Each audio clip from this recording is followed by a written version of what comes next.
समता सैनिक दलाच्या वतीने आदरणीय बाळासाहेब आंबेडकर, आदरणीय भीमराव आंबेडकर साहेब यांना सलामी देण्यासाठी सर्व समता सैनिक दलाचे मार्शल कमांडर आणि सर्व समता सैनिक दलाचे सैनिक साथी या ठिकाणी आपल्या सोबत आहेत.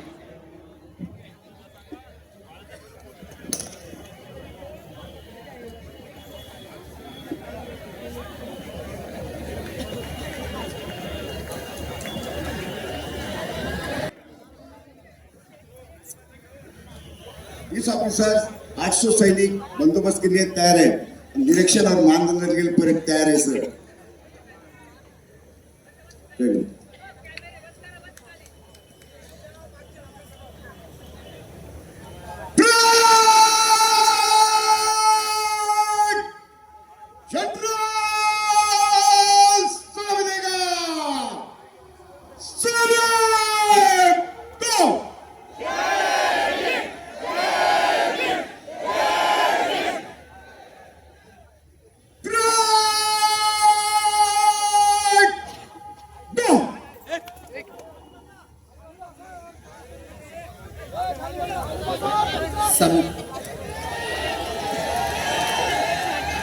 Officers line code. समता सैनिक अपनी ड्यूटी पे दलाच्या गो. हा अपनी ड्यूटी पे.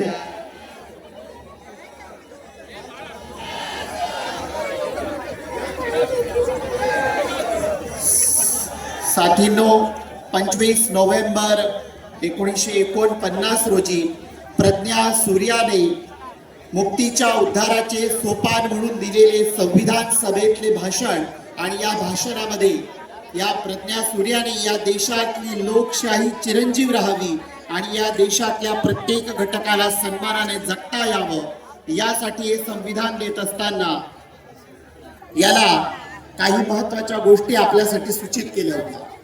हे संविधान लागू होतं पण लोकशाही टिकवणं आपल्या हाती आहे. या संविधानाचे मूलभूत आधारस्तंभ असलेले राजकीय स्वातंत्र्य, आर्थिक स्वातंत्र्य आणि सामाजिक स्वातंत्र्य या स्वातंत्र्यांना देखील आपण तळागाळापर्यंत पोहोचवलं. त्यासोबतच भक्तीचं राजकारण ही या देशातल्या लोकशाहीला धोका पोहोचवेल असं प्रज्ञा सूर्य म्हणाले होते. संविधानिक पद्धतीचा अवलंब करत आपल्याला या देशातील व्यवस्था परिवर्तनाचा मार्ग स्वीकारायचा आहे. सोशल डेमोक्रेसी, सामाजिक आर्थिक लोकशाही आवश्यक आहे आणि त्यासाठी स्वातंत्र्याबरोबर इथल्या प्रत्येक नागरिकासोबत ज्याला ज्याला वाटतं की या देशातल्या संविधानाने मला सन्मानजनक जगण्याची सुविधा उपलब्ध करून दिलेली आहे, लिव्ह विथ डिग्निटीचा एक मार्ग, प्रशस्त राजमार्ग उपलब्ध करून दिलेला आहे, त्याच्यासोबत या स्वातंत्र्यासोबत संविधानिक जबाबदाऱ्या देखील आपल्यावर येऊन पडतात. आपण या देशात अनावश्यक क्रांतीची आवश्यकता नाही तर संविधानिक व्यवस्था कायम ठेवा व त्यासाठी तुम्ही संघर्ष करत राहा, ते तुमच्यासाठी पुरेसा आहे. लोकशाहीतील मूल्ये जपा.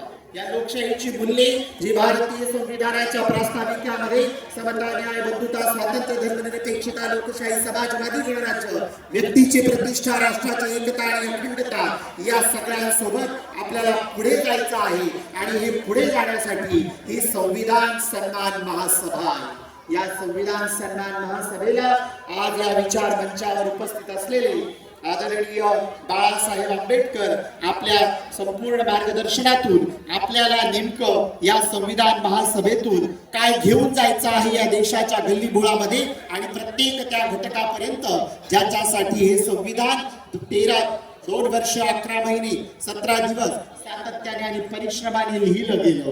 तर आपण सगळ्यांनी या सभेसाठी तयारी दर्शवायची. मी या पुढील सूत्र आदरणीय तय्यबाई जफर यांच्याकडे सोपवते, त्यांनी या सभेचे सूत्र सांभाळले. नाही नका ते घेऊन जा.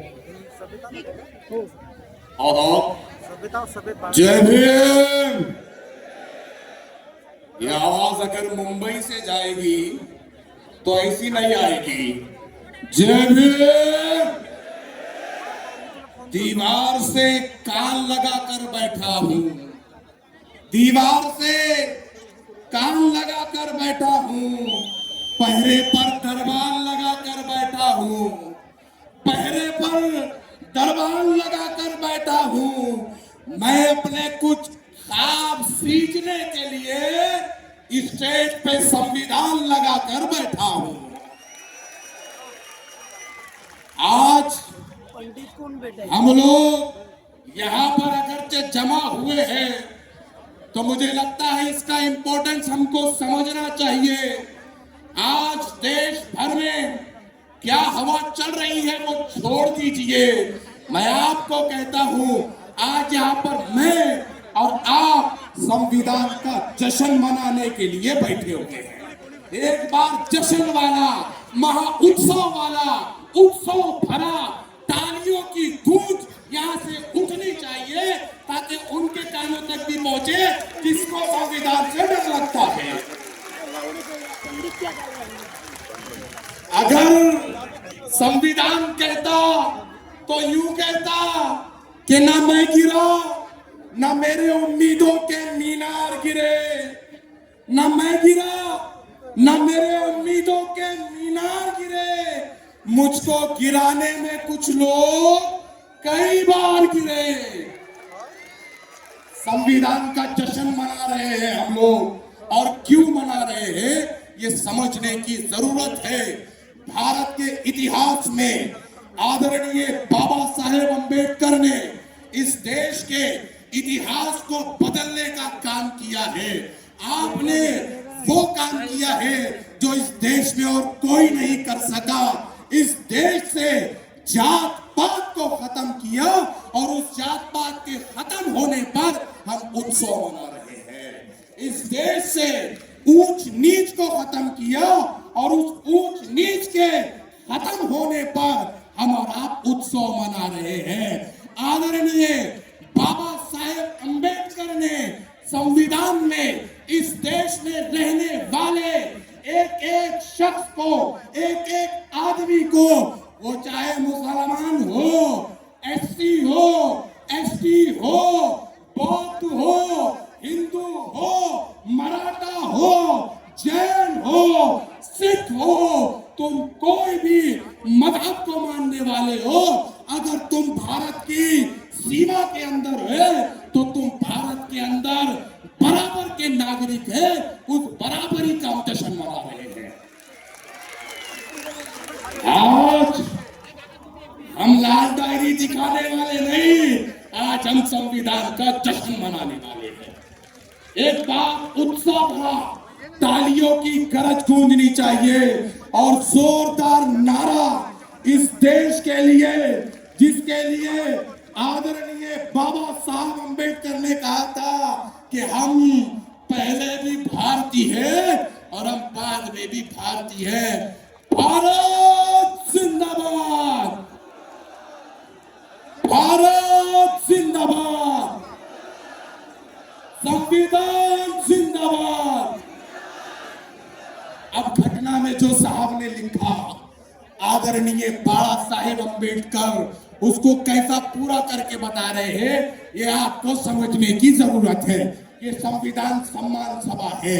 मैं मुस्लिम परिवार से आता हूं और मैं वंचित बहुजन आघाड़ी की तरफ से संविधान की तर्जुमानी कर रहा हूं। ये साथ में हम यहाँ पर ओबीसी को साथ में लेकर चल रहे हैं, हम अलग अलग समाजों को साथ में लेकर चल रहे हैं। आप तमाम से कहता हूं इस स्टेज पे बैठे हुए तमाम राज्य कार्यकारिणी के, राष्ट्रीय कार्यकारिणी के तमाम लोगों का जोरदार तालियां बजाकर स्वागत कीजिए। यहाँ से हम इस कार्यक्रम की आगाज कर रहे हैं, शुरुआत कर रहे हैं। मैं शमीमा ताई से रिक्वेस्ट करता हूं कि वो कार्यक्रम को आगे बढ़ाए ताकि हम लोग अब अपने वक्ताओं के तरफ चले और उनको सुने। बहुत बहुत शुक्रिया। जय भीम, अल्लाह हाफिज। बहुत बहुत शुक्रिया। तैयब भाई ने अपनी बात रखते हुए ये संविधान सम्मान महासभा किस लिए आयोजित की गई है इसकी नींव रखी, और इसी नींव को आगे लेके जाते हुए मैं इस मंच पर अभी अपनी भूमिका रखने के लिए आमंत्रित करती हूँ आदरणीय सागर गवई, मुंबई प्रदेश युवा अध्यक्ष, इनको कि वो अपनी भूमिका यहाँ पर रखें।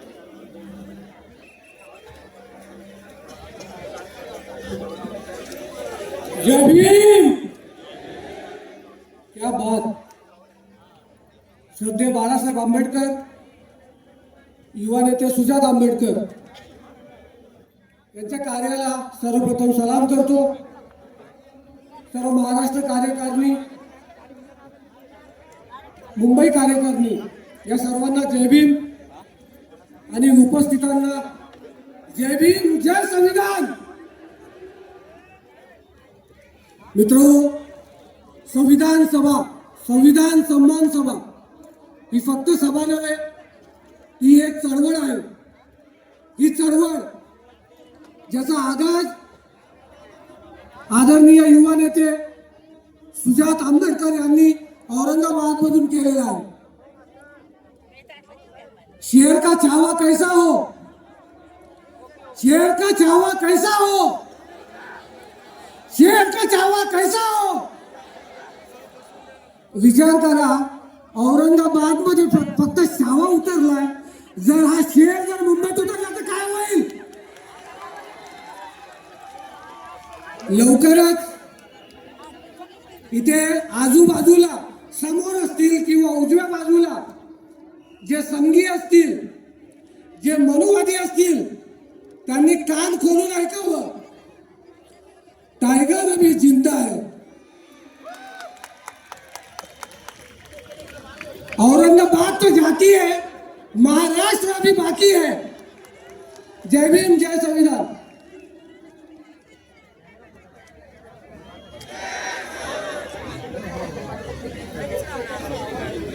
धन्यवाद सागरजी.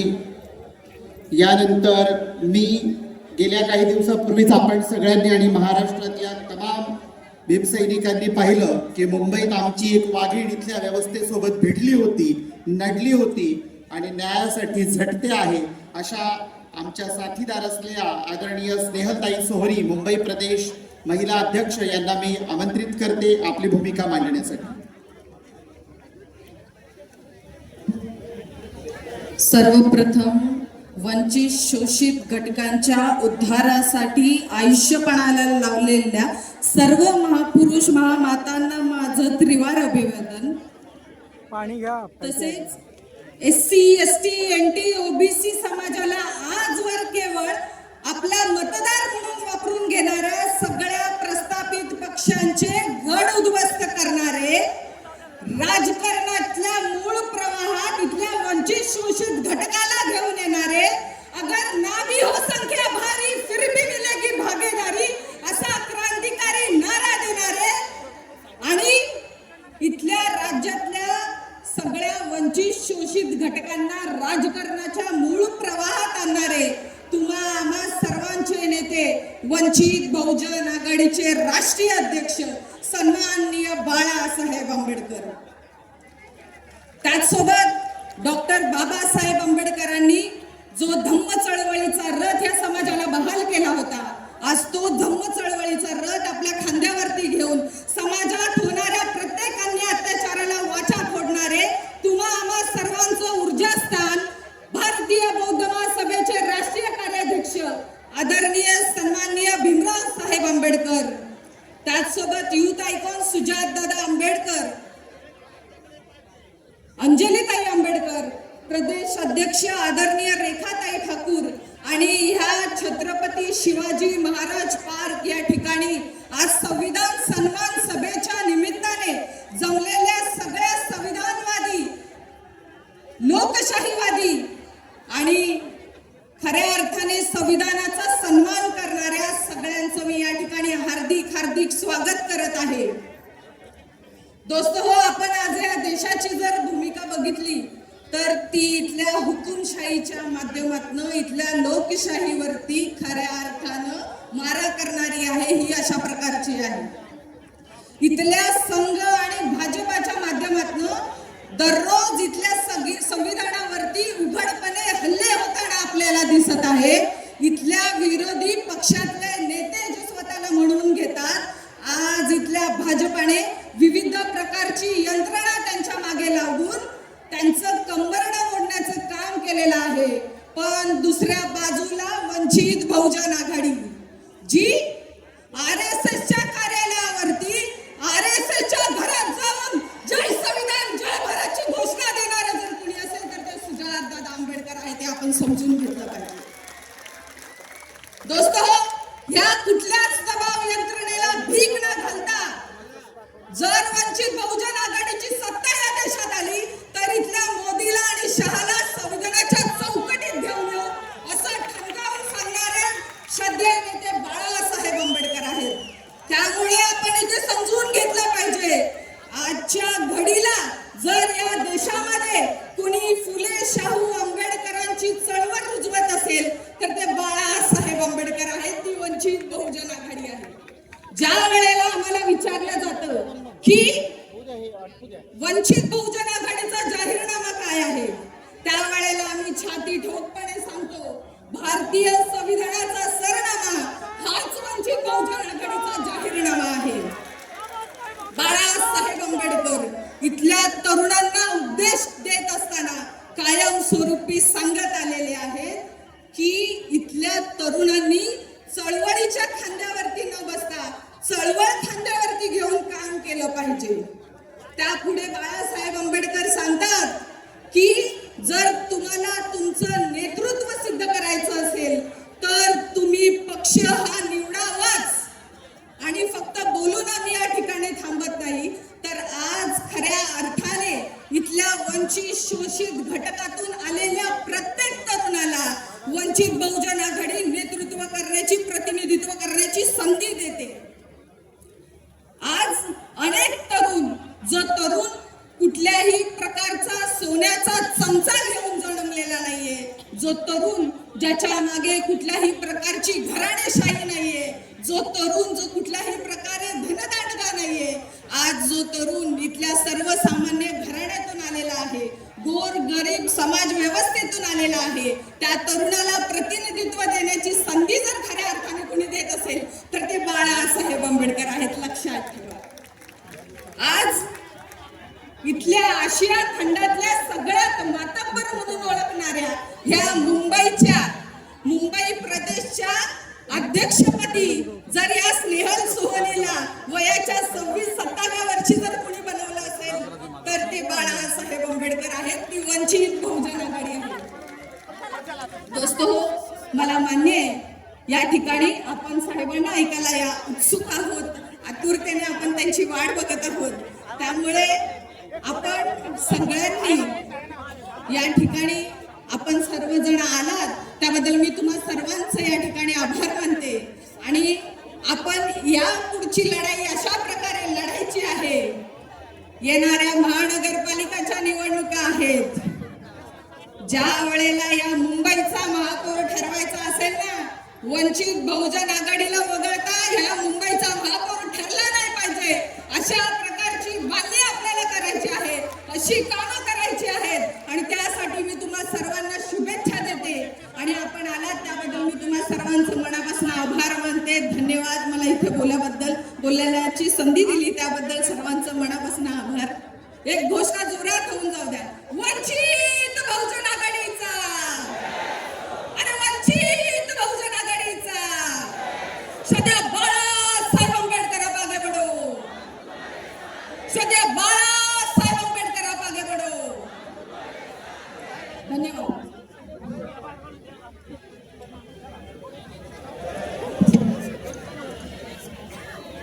अगदीच स्नेहलताई सोहनी, आपण आपली ही भीमगर्जना वाघीण म्हणून मुंबई प्रदेशात करत असलेल्या आपल्या कामाचा बुलंद आवाज म्हणून आपण मांडलेली भूमिका आणि या सगळ्या भूमिकातून इथे असलेली संविधानिक मूल्यव्यवस्था जपण्यासाठी वंचित बहुजन आघाडीच्या प्रत्येक कार्यकर्त्याची ही तळमळ आणि तगमग आपण आपल्या शब्दातून व्यक्त केली.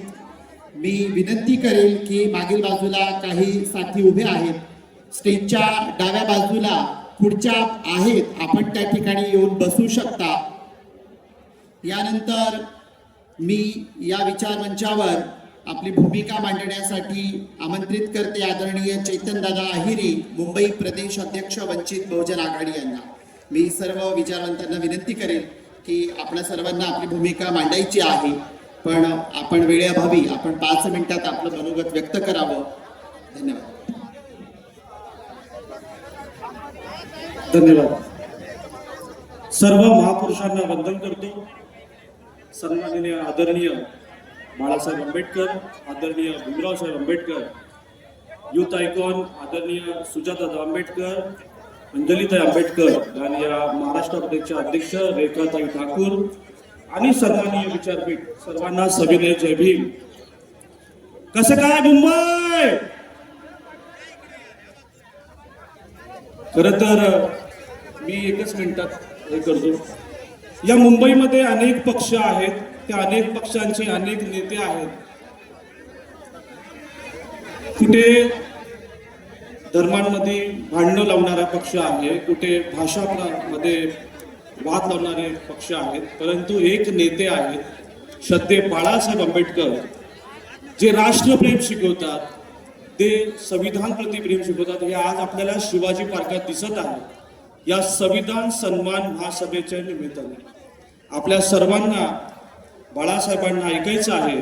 त्यामुळे मी माझा वेळ सुद्धा तिथे राखीव ठेवतो आणि तुमच्या सर्वांचं मुंबईमध्ये हार्दिक हार्दिक स्वागत करतो आणि मी इथेच थांबतो. जय भीम, जय भारत, जय संविधान. धन्यवाद.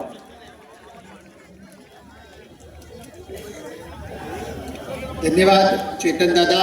अगदी थोडक्या शब्दात आपण आपली भूमिका मांडली. यानंतर मी विचार मंचावर आपली भूमिका मांडण्यासाठी आमंत्रित करते आदरणीय सिद्धार्थभाई मोकळे यांनी आपली भूमिका या ठिकाणी मांडावी.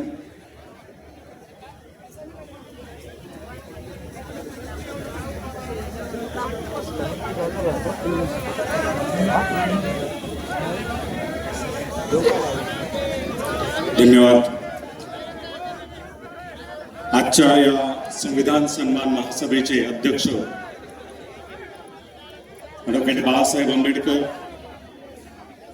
भारतीय बौद्ध महासभेचे कार्याध्यक्ष भीमराव साहेब, वंचित बहुजन आघाडीच्या प्रदेशाध्यक्ष रेखाताई ठाकूर, वंचित बहुजन आघाडीच्या नेत्या आदरणीय अंजलीताई आंबेडकर, युवा नेते सुजात आंबेडकर, मंचावर उपस्थित सर्व मान्यवर आणि बंधू भगिनींनी, आज या शिवाजी पार्क मैदानामध्ये दुसऱ्यांदा हा संविधान सन्मान सोहळा आपण या ठिकाणी जमवलेला आहे. देशात सगळ्यात पहिल्यांदा 2023 साली बाळासाहेबांच्या संकल्पनेतून याच मैदानामध्ये संविधान सन्मान महासभेचं आयोजन करण्यात आलं. देशातीलच नव्हे तर जगभरातील अनेकांनी, संविधान विरोधकांनीही आणि संविधान प्रेमींनी सुद्धा विचारलं की हा नेमका प्रकार काय आहे. सगळ्यांना उत्सुकता होती.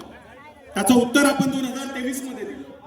डॉक्टर बाबासाहेब आंबेडकरांनी 25 तारखेलाच 25 नोव्हेंबर 1949 ला संविधान सभेमध्ये जे शेवटचं भाषण केलं आणि त्या भाषणामध्ये आगामी काळातील लोकशाही समोरील जे धोके सांगितले आणि त्यावरील उपाय सांगितले, देशाला जे एक दिशादर्शन केलेलं आहे, एक मार्गदर्शन केलेलं आहे, त्याचं आज स्मरण व्हावं आणि संविधानकर्त्यांचा आणि संविधानाचा सन्मान व्हावा. तो सन्मान पुढच्या पिढ्यांमध्ये रुजावा, ती भावना पुढच्या पिढ्यांमध्ये रुजावी आणि संविधानकर्त्यांना अभिप्रेत असलेलं लोकशाही हे आपलं जीवनमूल्य व्हावं, यासाठीचा एक प्रयत्न म्हणजे आजची ही संविधान सन्मान सभा. मात्र हे करत असताना आपल्याला वास्तवाचं भान ठेवावं लागेल. आज संविधानाचा सन्मान करण्यासाठी लाखोच्या संख्येने आपण या ठिकाणी उपस्थित आहोत. मात्र त्याच क्षणाला संविधानाचा अपमान करणारे लाखो लोक सोशल मीडियावरती पोस्ट करताना दुसरं आपल्याला दिसतात. संविधानाच्या बद्दल एक विकार, एक विषारी प्रचार करणारी यंत्रणा सुद्धा या देशात राबताना आपल्याला दिसते.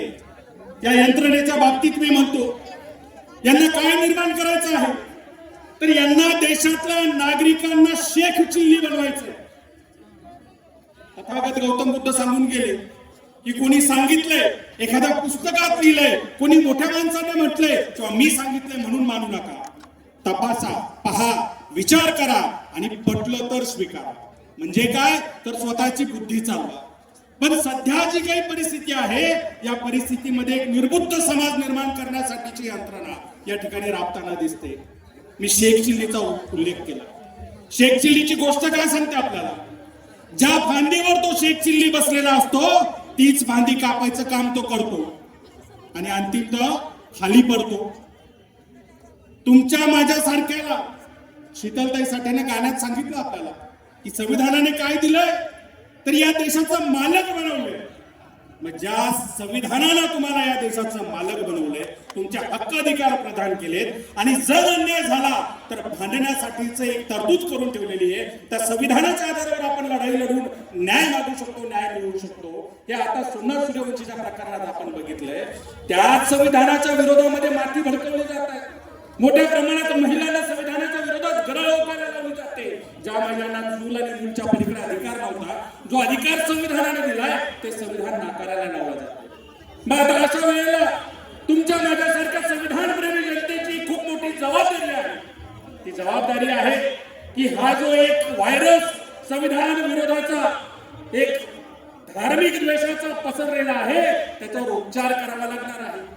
संविधान विरोधी असलेल्या जनतेसोबत संवाद साधावा लागणार आहे. त्यांना या रोगापासून मुक्त करावं लागणार आहे. आपल्याला रुग्ण मारायचा नाही, रोगी मारायचं नाहीये, त्याला वाचवायचंय. पण त्याच्या डोक्यात असलेलं संविधान विरोधाचं जे जहर आहे, विष आहे, ते आपल्याला बाहेर काढायचंय. त्यासाठी संविधान समजून घ्यावं लागेल. त्याबद्दल आपल्याला समाजात जाऊन आपल्याला प्रबोधन करावं लागेल आणि संविधानाच्या बाजूला जनतेला उभं करावं लागेल. बाबासाहेबांचे भीमसैनिक म्हणून, बाळासाहेब आंबेडकरांचे कार्यकर्ते म्हणून हे कार्य तुमचं आणि माझं सर्वात आधी महत्वाचं आणि प्राधान्याचं राहिलं पाहिजे. त्यासाठी या सगळ्या पुढील कार्यकाळासाठी मी आपल्या सगळ्यांना शुभेच्छा देतो आणि आपण सर्वजण समाजात जाऊन संविधानाबद्दलची जागृती करू, हा विश्वास या ठिकाणी व्यक्त करतो आणि थांबतो. धन्यवाद. जय भीम.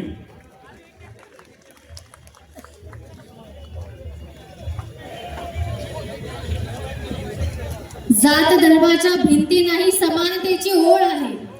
जात धर्माच्या भिंती नाही, समानतेची ओळ आहे. या भारताच्या स्वाभिमानाची खरी ताकद आपलं संविधान आहे. मी विचारवंतांना विनंती करीन की त्यांनी आपलं भाषण हे 5 मिनिटं करावं. युजी बोराडे साहेब, महाराष्ट्र अध्यक्ष भारतीय बौद्ध महासभा, यांना विनंती करेन की त्यांनी आपल्या विचारांनी आजच्या संविधान सन्मान महासभेला संबोधित करावे.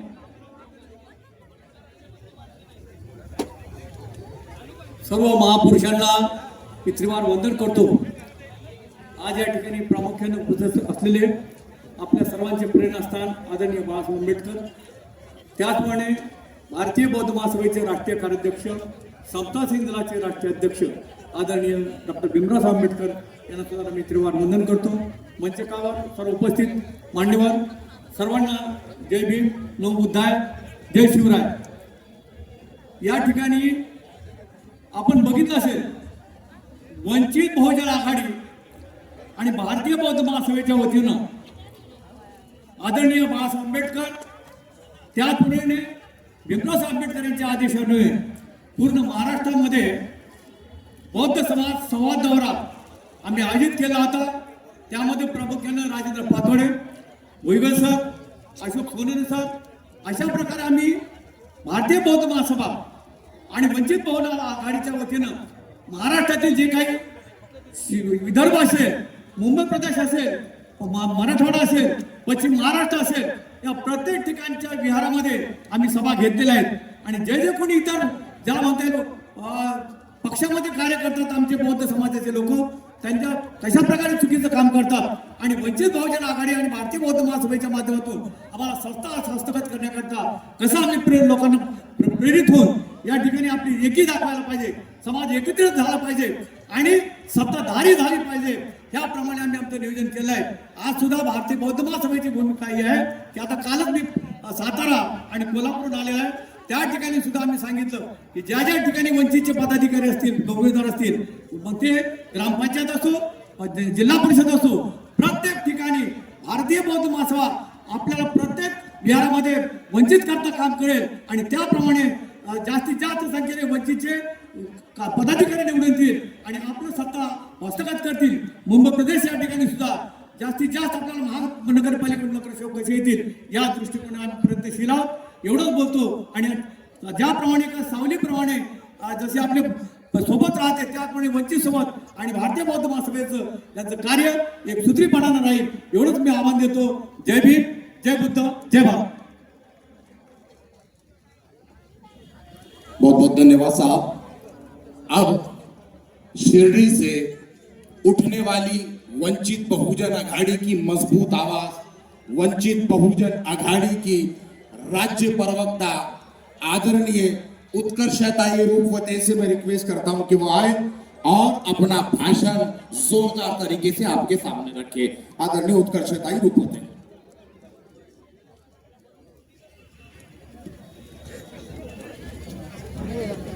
थोडा आवाज येऊ द्या, द्याल ना? इथे इकडचे देत नाही।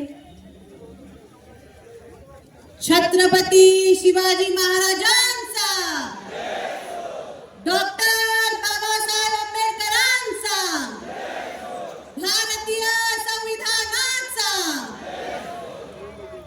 आज ह्या ऐतिहासिक अशा संविधान सन्मान सभेच्या निमित्ताने महाराष्ट्राच्या कानाकोपऱ्यातून, महाराष्ट्राच्या प्रत्येक तालुक्यातून, मुंबईच्या प्रत्येक कानाकोपऱ्यातून आलेल्या या संविधान प्रेमी सर्व जनतेला ह्या उत्कर्षाचा मानाचा जय भीम। आपल्या ह्या सभेचे आजचे प्रमुख मार्गदर्शक, आपल्या सगळ्यांचे नेते श्रद्धेय बाळासाहेब आंबेडकर, आदरणीय भीमरावजी आंबेडकर, आदरणीय अंजलीताई, आणि आज ज्यांनी महाराष्ट्राच्या प्रत्येक कानाकोपऱ्यात धुमाकूळ घातलाय आपल्या सभेनी, ते आमच्या सर्वांचे नेते आदरणीय सुजातदादा आंबेडकर। ये आवाज पहुंचनी चाहिए, ये आवाज पहुंचनी चाहिए उन तक जो कहते हैं कि वंचित बहुजन आघाड़ी करती क्या है। अरे आंधळ्यांनो, जरा बघा, ज्या मुंबईमध्ये, जी महाराष्ट्राची राजधानी तर आहेच, पण ह्या देशाची आर्थिक राजधानी आहे, त्या मुंबईच्या या ऐतिहासिक अशा छत्रपती शिवाजी महाराज ग्राउंड वरून आज तुम्हा सगळ्यांना चॅलेंज करण्यासाठी मनुवादाविरोधात संविधानवादी कसे ताठ मानेने उभे आहेत, जरा बघा डोळे उघडून। ऐतिहासिक दिवस होता 25 नोव्हेंबर 1949 ज्या दिवशी बाबासाहेबांचं भाषण झालं, आणि त्या दिवशीची आठवण म्हणून आज सगळे आपण जमलेलो आहोत। निश्चित बाबासाहेबांनी आपल्या भाषणामध्ये संविधानाची बाजू मांडली, पण आपल्याला वॉर्निंग सुद्धा दिली, आपल्याला सुतोवाच केला की जर हे संविधान, जर हा देश चुकीच्या माणसांच्या हाती, चुकीच्या शक्तींच्या हाती पडला तर आपला रास होऊ शकतो। आणि 2014 पासून आपण सातत्याने ते बघत आहोत की कशा पद्धतीने या देशाला, या संविधानाला हायजॅक करण्याचं काम काही मंडळी करत आहेत। अमृत काल सुरू आहे म्हणतात, मला अमृत दिसलं नाही कुठं। मोदीजी म्हटले अच्छे दिन आएंगे, आले का अच्छे दिन?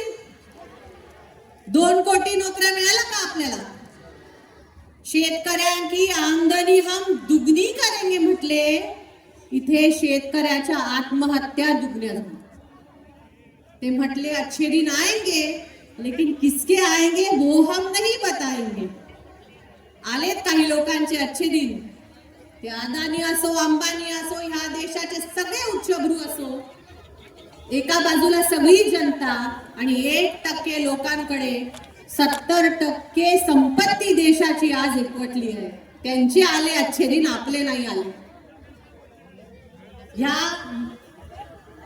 संविधानाच्या महोत्सवामध्ये निश्चित आम्ही सगळे अभिमानाने सांगतो की आम्ही बाबासाहेबांना मानणारी माणसं आहोत, आम्ही संविधानाला मानणारी माणसं आहोत, पण फक्त खूप चांगलं चाललंय, सब चंगासी असं म्हणून नाही चालणार। 3च मुद्दे, फक्त 3 मुद्दे मांडून मी इथे थांबणार आहे। बोलणारे भरपूर लोक आहेत। या देशाच्या संविधानाने ज्या वंचित घटकांसाठी सर्वात जास्त नमूद केलं, ज्या वंचित घटकांना संरक्षण देण्यासाठी सर्वात जास्त काम केलं, त्यांच्यापैकी फक्त 3 घटकांबद्दल मी इथे बोलणार आहे। सर्वप्रथम आपला शेतकरी। शेतकरी बांधव राबला नाही तर तुम्ही आणि आम्ही रात्रीचं काय, सकाळचं काय, काहीच अन्न खाऊ शकणार नाही। पण त्या शेतकऱ्याचं आज काय हाल सुरू आहे महाराष्ट्रामध्ये, देशाचा सोडाव, महाराष्ट्रात काय हाल सुरू आहे मी नेहमी माझ्या सगळ्या भाषांमध्ये आकडे मांडते आणि आजही मांडणार. 3च महिन्यामध्ये जानेवारी, फेब्रुवारी, मार्च 2025 या 3च महिन्यामध्ये 600हून अधिक 700हून अधिक शेतकऱ्यांनी आत्महत्या केल्या.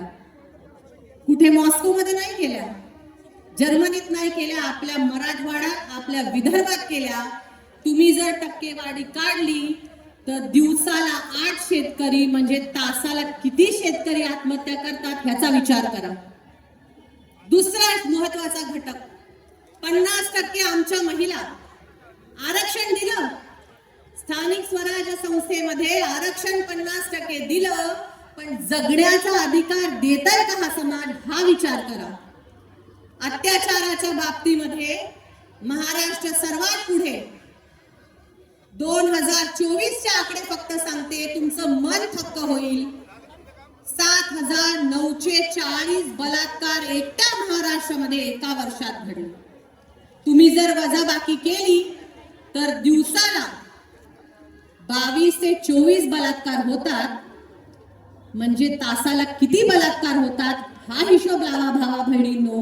ही सभा संपेपर्यंत ह्या महाराष्ट्राच्या कुठल्या तरी कोपऱ्यात पुन्हा एकदा कुठली तरी निर्भया झालेली असणारे अशा घाणेरड्या परिस्थितीत आज आपण पोहोचलो. आणि तिसरा आणि महत्वाचा मुद्दा, बाबासाहेबांचे सगळे लिहिलेले लेख वाचून सगळे पुढारी डायलॉग मारतात की वाघिणीचं दूध काय आहे, शिक्षण वाघिणीचं दूध आहे. पण आता बहुजनांच्या आयुष्यामधून ते शिक्षण संपवून टाकायचं, आमच्या मराठी शाळा, जिल्हा परिषदेच्या शाळा संपवून टाकायच्या, मुंबई महानगरपालिकेच्या शाळा संपवून टाकायच्या, म्हणजे बहुजनांचं शिक्षणच संपलं. गेल्या 7 ते 8 वर्षांमध्ये 20,000 पेक्षा जास्त शाळा बंद पाडल्या. हे कोण करतंय? हे आपण निवडून दिलेले लोक करतायत. हे कशामुळे होतंय? अरे त्यांचा अजेंडाच तो आहे, त्याच्यामुळे होतंय. हे लक्षात ठेवा. त्यामुळे फक्त संविधान की जय म्हणून चालणार नाही. या सगळ्या गोष्टींना जे तुम्हाला पाठिंबा देईल, हे सगळ्या गोष्टी जे थांबवू शकेल, ते नेतृत्व फक्त आपल्याकडे आहे. ते डोळसपणे बघा आणि त्या नेतृत्वाच्या पाठीशी उभा राहा. एवढीच एक विनंती या निमित्ताने करते. काही दिवसाआधी स्नेहलताई आणि आम्ही मुंबईच्या मंत्रालयासमोर एक मोर्चा केला आणि महिलांना संरक्षण देणाऱ्या पोलिसांनी आम्हाच महिलांना मारपीट केली. स्नेहलताईंना तर अक्षरशः रक्तबंबाळ केलं. महाराष्ट्रभरातून तुम्हा सर्वांचे फोन आले, ताई तुम्ही ठीक आहात का, घाबरल्या नाही का? मी म्हटलं, जिनके पीछे अंबेडकर खड़े वो भला किससे डरे, जिनके पीछे अंबेडकर खड़े वो भला किससे डरे. पण फक्त ते आमच्या मागे आहेत म्हणून आम्ही घाबरत नाही, म्हणून चालणार नाही. आपल्याला सगळ्यांना आता वंचित बहुजन आघाडीच्या माध्यमातून बाळासाहेबांच्या मागे एकदम एकजुटीने थांबावं लागणार आहे. आणि गल्लीपासून दिल्लीपर्यंत वंचित बहुजन आघाडीचा झेंडा आपल्याला फडकवावा लागणार आहे. तरच भारतीय संविधानाचा विजय असो ही बोलण्याची पात्रता तुमच्यात आणि माझ्यात राहणार आहे. एक शेवटचा मुद्दा मांडते आणि थांबते. साहेब, यावेळेसच्या सगळ्यात 14 एप्रिलच्या कार्यक्रमामध्ये एक गाणं खूप गाजलं. VIP खाणं, VIP मान सन्मान बाबासाहेबांनी दिलं. आमच्या बाबासाहेबांनी दिलं फक्त एका जाती समूहाला नाही, तर ह्या देशातल्या प्रत्येक माणसाला दिलं. हे विसरू नका. एवढंच सांगते आणि थांबते. जय भीम, जय शिवराय, जय संविधान. धन्यवाद उत्कर्षताई. आपण मांडलेली भूमिका आणि आपण बुलंद केलेला आवाज हा महाराष्ट्रातील तमाम वंचित महिलांचा आवाज आहे आणि हा असाच आदरणीय बाळासाहेबांच्या नेतृत्वात बुलंद होत राहील. यानंतर मी या विचार मंचावर आपली भूमिका मांडण्यासाठी बोलवते वंचित बहुजन आघाडीचे आमचे इथल्या मुस्लिम समुदायाचा आवाज बुलंद करणारे आणि संविधानिक भूमिकांना तितक्याच ताकदीनं पुढे नेणारे आदरणीय फारुख भाई अहमद.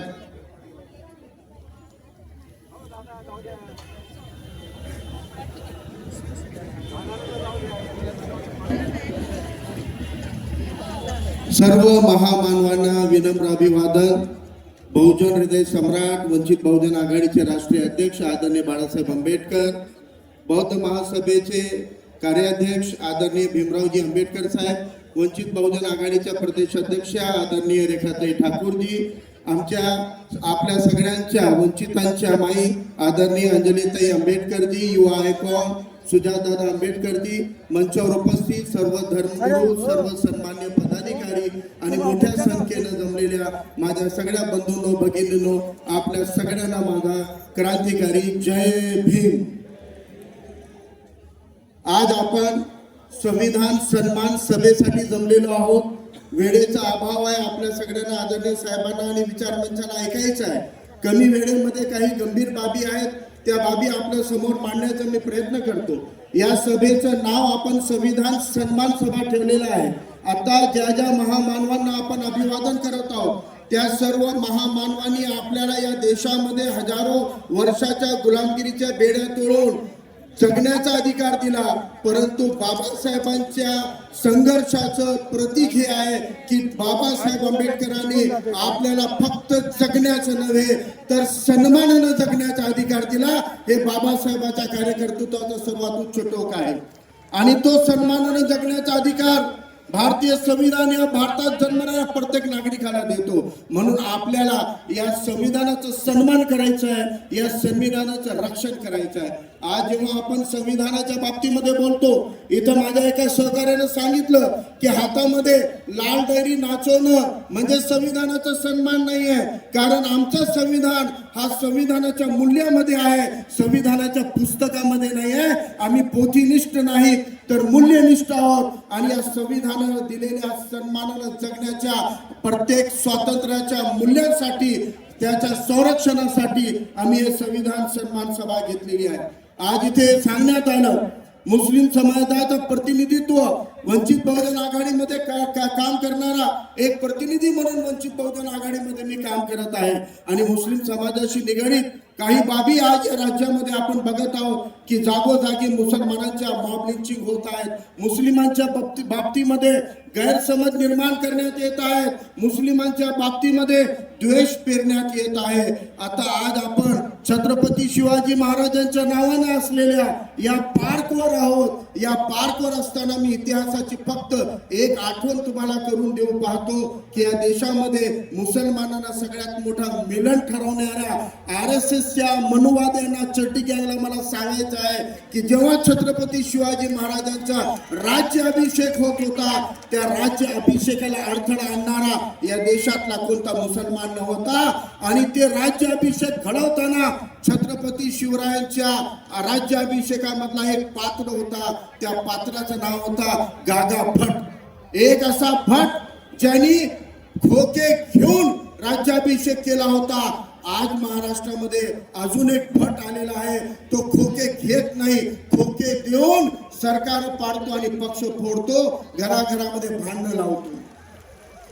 छत्रपती शिवरायांच्या एकूण कारकिर्दीमध्ये स्वराज्याची संकल्पना आणि बाबासाहेबांच्या समतेची संकल्पना जोडण्यावर संविधान भेटतो. आणि या संविधानाचा सन्मान करताना मुसलमानांच्या बाबतीमध्ये आज बोलताना हे चड्डी गँगचे लोक आता मुसलमान शब्द वापरत नाहीये, जिहादी म्हणतात. कोणत्याही मुसलमानाला संबोधित करताना जिहादी म्हणतात, गैरसमज निर्माण करतात.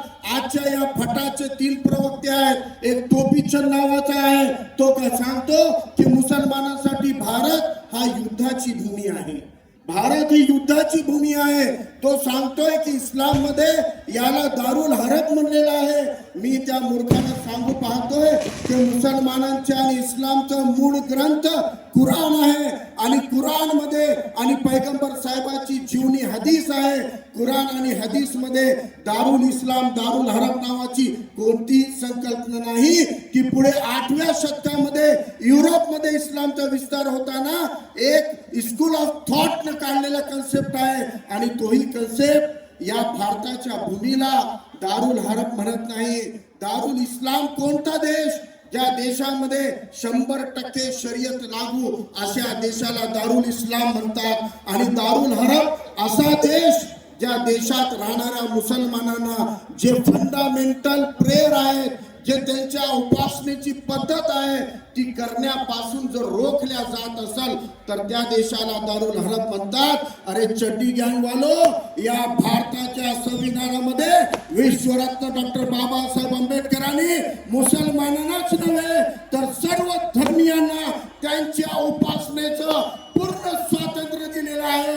म्हणून भारत भूमी दारुल इस्लाम नाही आणि दारुल हरब पण नाही, ही भारताची भूमी दारुल अमन आहे. आणि म्हणून या देशाचं अमन कायम ठेवणे, शांती कायम ठेवणे, भाईचारा ठेवणे, सर्व धर्मांशी चांगला संवाद ठेवणे ही जबाबदारी मुसलमान इथला निभावत आहे.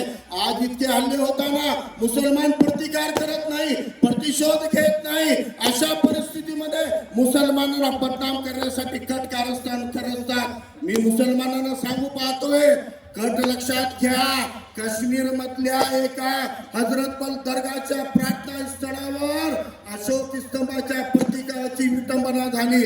त्या प्रकरणाची खोल माहिती घ्या बांधवांनो. त्या वक्फ बोर्डाचा जो चेअरमन होता तो बीजेपीचा होता. जाणीवपूर्वक अशा ठिकाणी ती पाठी लावली होती. पण तरी मला त्यांना सांगायचं आहे, अशोक स्तंभ हे का रंगाबिलाचा फोटो नाही आहे. अशोक स्तंभ भारताचा प्रतीक आहे, राष्ट्राचा प्रतीक आहे आणि सम्राट अशोकाचा प्रतीक आहे. हजारो कोट्यावधी लोकांच्या आस्थेचं प्रतीक आहे. आणि कोणाची आस्था एक मुसलमान कधी दुखवू शकत नाही. इतरांच्या आस्थेचं संरक्षण हे आपल्या आस्थेचं संरक्षण हे शिकवणारा, इस्लाम मानणारा सच्चा मुसलमान विटंबना करू शकत नाही. जे करतील त्यांना याच भारतीय संविधानाच्या कायद्यानुसार कठोर कारवाई झाली पाहिजे. 370 नंतर अलगाववादी संपले म्हणणाऱ्या तडीपार काय कारवाई केलास? फासावर लटकायला पाहिजे होता. राष्ट्रद्रोहाचा खटला दाखवायला पाहिजे होता. केलेला नाहीये. शेवटी वेळ संपलेली आहे. पण दोन गोष्टी सांगू पाहतोय की आज आपल्या पूर्ण जगामध्ये कुठेही जिहाद करणारा हा दारुल हरब आणि दारुल इस्लाम सुद्धा 2021 पासून संपलेला आहे. जागतिक कायदे झाले, मानवाधिकाराचे कायदे झाले, इकॉनॉमिकल ट्रेड याचे कायदे झालेले आहेत. आज सौदी अरब सुद्धा 2021 नंतर लिबरल लॉ फॉलो करतोय. आज या देशामध्ये ज्या पद्धतीनं भारतीय संविधानानं सन्मानानं जगण्याचा अधिकार दिला, तो अधिकार सर्व जगासाठी महत्वाचा अधिकार बनलेला आहे. शेवटचं एक अपील करायची आहे. संविधानाचा सन्मान म्हणजे फक्त पुस्तकाचा नाही तर तसं मूल्यांचं करायचं आहे. तसं संविधानाची रक्षा म्हणजे संवैधानिक संस्थेची रक्षा करायची आहे. आज मला एक सांगायचं आहे, कोर्ट असो, पोलीस असो, सीबीआय, ईडी असो, प्रत्येक संवैधानिक संस्थेवर एक चड्डी गैंग वाले दीमक के कीड़े की तरह लगे हुए हैं. इसलिए हमको इन संस्थाओं की रक्षा करना जरूरी है. और इन संस्थाओं की रक्षा करना है तो आपको चुनाव की राजनीति और वोटिंग के अधिकार को इस्तेमाल करना पड़ेगा. जुने लोक सांगत होते की जर संकट आलं 4 पैसे घरात ठेवा, साप निघालं तर काठी ठेवा. आज मी मुस्लिम समाजाला, ओबीसी समाजाला सांगू पाहतोय, संकट येणार आहे. चड्डी गँग संकट आणणारच आहे. आपल्या गावात, आपल्या शहरात, आपल्या जिल्ह्यामध्ये लाठी काठी नाही ठेवली तरी जमेल. पण प्रत्येक नगर परिषद, नगरपालिका, जिल्हा परिषद, महापालिकेमध्ये वंचित बहुजन आघाडीचे 5 नगरसेवक निवडून आणा. हे तुमच्या संरक्षणचं, संवैधानिक संरक्षण करण्याच्या जबाबदारी घेतील. ज्या गावामध्ये आपल्या संवैधानिक अधिकाराची रक्षा हवी त्या गावामध्ये वंचितचे कार्यकर्ते निवडून आले पाहिजे. हे तुमची जबाबदारी आहे.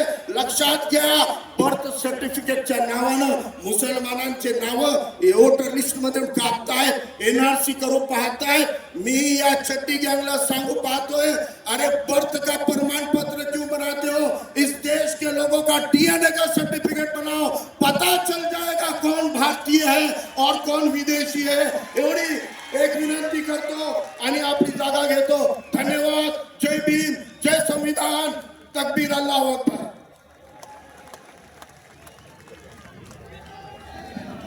धन्यवाद सर. अतिशय बुलंद आवाजात अतिशय महत्त्वपूर्ण आपण विचार मांडले त्याबद्दल. पुढे बी धैर्यवान पुणकर साहेब, राज्य उपाध्यक्ष वंचित बहुजन आघाडी तसेच गरीब मराठांचा संविधानिक बुलंद आवाज यांना विनंती करते की आपण आपले विचार मांडावे. स्वराज्याच्या संकल्पिका राष्ट्रमाता मा जिजाऊ, स्वराज्याचे संस्थापक छत्रपती शिवराय, महात्मा ज्योतिरावजी फुले, भारताचे संविधान निर्माण करते भारतरत्न डॉक्टर बाबासाहेब आंबेडकर, जगद्गुरू तुकोबा, वारकरी संप्रदायाचे सर्व संत आणि महापुरुषांना विनम्र अभिवादन करतो. आजच्या या सभेला उपस्थित असलेले वंचित बहुजन आघाडीचे राष्ट्रीय अध्यक्ष आदरणीय बाळासाहेब आंबेडकर, बौद्ध महासभेचे राष्ट्रीय अध्यक्ष आदरणीय भीमरावजी साहेब, आदरणीय अंजलीताई, आदरणीय सुजातदादा, आदरणीय रेखाताई ठाकूर, संपूर्ण राज्य कार्यकारिणी, संपूर्ण राष्ट्रीय कार्यकारिणी, मुंबई प्रदेश कार्यकारिणी, युवा आघाडी, महिला आघाडी या सर्वांना मी वंदन करतो, नमस्कार करतो आणि इथे जमलेल्या सर्व छत्रपतींच्या मावळ्यांना सुद्धा जय भीम जय शिवराय करतो. 25 नोव्हेंबरला बाबासाहेबांनी जे भाषण केलं त्या भाषणाचं स्मरण म्हणून आज आपण इथे संविधान सन्मान करण्यासाठी इथे एकत्रित आलेलो आहोत.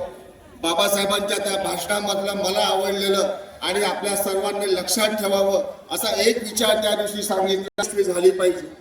सामाजिक लोकशाही यशस्वी झाल्याशिवाय राजकीय लोकशाहीला अर्थ नाही. सामाजिक लोकशाही म्हणजे काय तर या देशाच्या राजपाटमध्ये, या देशाच्या सत्तेमध्ये बहुजनांचा आणि शोषित वंचितांचा सहभाग असल्याशिवाय या देशाची लोकशाही यशस्वी होऊ शकणार नाही. हा विचार बाबासाहेबांनी दिला. परंतु इथल्या राजकीय प्रस्थापित पक्षांनी कायम इथल्या शोषित वंचित आणि बहुजनांना जे सामाजिकदृष्ट्या आर्थिकदृष्ट्या मागासलेले आहेत त्या लोकांना सत्तेबाहेर ठेवून या देशाचा सत्यानाश करण्याचा एकही संधी सोडली नाही. बाबासाहेबांच्या विचारांनी आपण कायम वंचित बहुजन आघाडी सांगत असते की तुम्ही आजमोल पाहिलेलं आहे. 2014 पासून भारतीय जनता पक्षाला पराभूत करण्यासाठी जे जे गैर भाजपा प्रस्थापित पक्ष प्रयत्न करत आहेत ते वंचित शोषितांना सोडून प्रयत्न करतायत म्हणून त्यांना यश येत नाही. जर भाजपाला हरवायचं असेल तर या राजकीय पक्षांनी वंचित बहुजन आघाडीच्या लढ्यामध्ये सामील व्हावं, कारण की भाजपाला नेस्तनाबूत करण्याची ताकद फक्त वंचित बहुजन आघाडीला. आज बिहारची जर निवडणूक झाली त्या निवडणुकीमध्ये राष्ट्रीय जनता दल आणि काँग्रेस सोबत मागासलेल्यांचा एकही चेहरा सोबत नव्हता. त्याच्यामुळे बिहारमध्ये सपाटून मार खाल्ला. येत्या निवडणुकांमध्ये देखील आगामी स्थानिक स्वराज्य संस्थांच्या निवडणुका असतील, 2029च्या लोकसभेच्या आणि विधानसभेच्या निवडणुका असतील, या निवडणुकांमध्ये जर गैर भाजपाच्या जे काही पक्ष आहेत त्या पक्षांनी वंचित बहुजन आघाडीच्या लढ्यामध्ये सामील झाले नाही तर याही वेळेला भाजपाचा पराभव तुमच्यानी शक्य होणार नाही. येत्या काळामध्ये आपल्याला 2029ची तयारी आजपासूनच सुरुवात करायची आहे आणि येत्या स्थानिक स्वराज्य संस्थेमध्ये बाबासाहेबांनी सांगितल्याप्रमाणे सामाजिक लोकशाही अभिसरणाची सुरुवात करून ही सत्ता हस्तगत करायची आहे.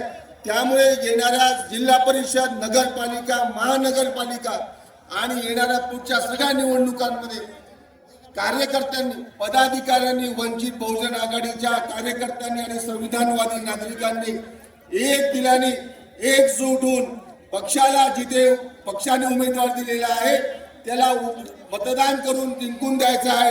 आणि येणारी सत्ता आता आपण जे ऐकलेलं आहे की आपण या देशाची खरे मालक आहोत. जर मालक म्हणून सिद्ध करायचं असेल तर राजकीय सत्ता हातात घेतल्याशिवाय पर्याय नाही आहे.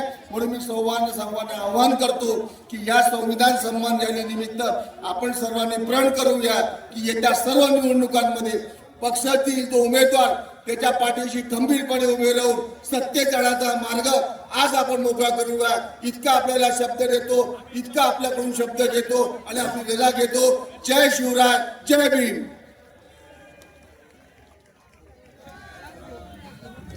सर्वांसाठी या संविधानिक लढ्यासाठी मार्गदर्शक ठरणारा आहे.